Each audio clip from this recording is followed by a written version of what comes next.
Okay, for this problem, it gives us an equation, which is obviously where we should start. So let's actually start by trying to get a feel of how the left-hand side looks like. Let's say these are the x and y axes. So let's say this is -1. And the next thing you can see immediately by drawing a graph is that those three roots form an arithmetic progression. So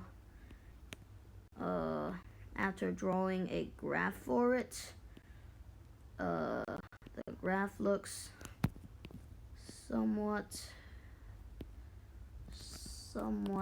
like this.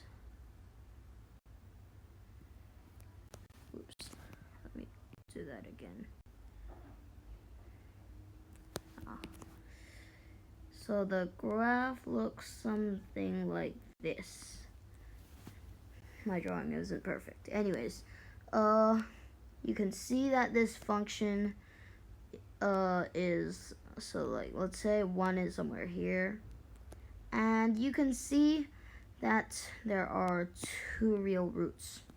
So there are two real roots, two complex roots.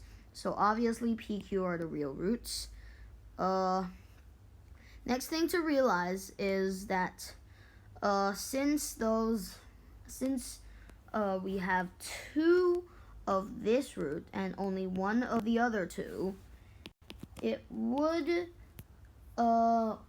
be really nice if we multiplied this out and multiplied this out, because the first and second terms only differ by the same constant, and you'll know what I mean after we actually do the calculation. So here we go. 10x plus 13 squared is going to be 100x squared plus 260x plus 169, and then the other part is going to be 10x plus 26, 10x squared plus 26x plus 16. And notice how these parts are extremely similar indeed. So that means that we can just multiply this by 10 and we will get a very, very similar equation. So what we will get is this thingy times, instead of 169, it's 160. This is equal to 10 because this was equal to 1. So now, let's say it's obvious now that the best way to proceed is letting this be a. Then a times a plus 9 is 10.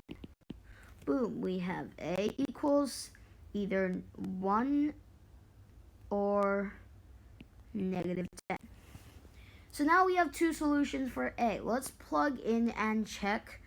And so we're just trying to find the product of the roots. Obviously, if you plug in -10, it'll give the real roots, while if you plug in 1, it'll give the complex roots.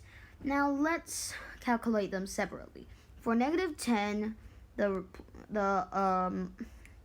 product is just 160 plus 10 over 100, and for the other one, it's 160. This is a 10, okay. 160 minus 1 over 100. Adding them together gives our final answer of 329 over 100, or 3.29 if you prefer. And we are done.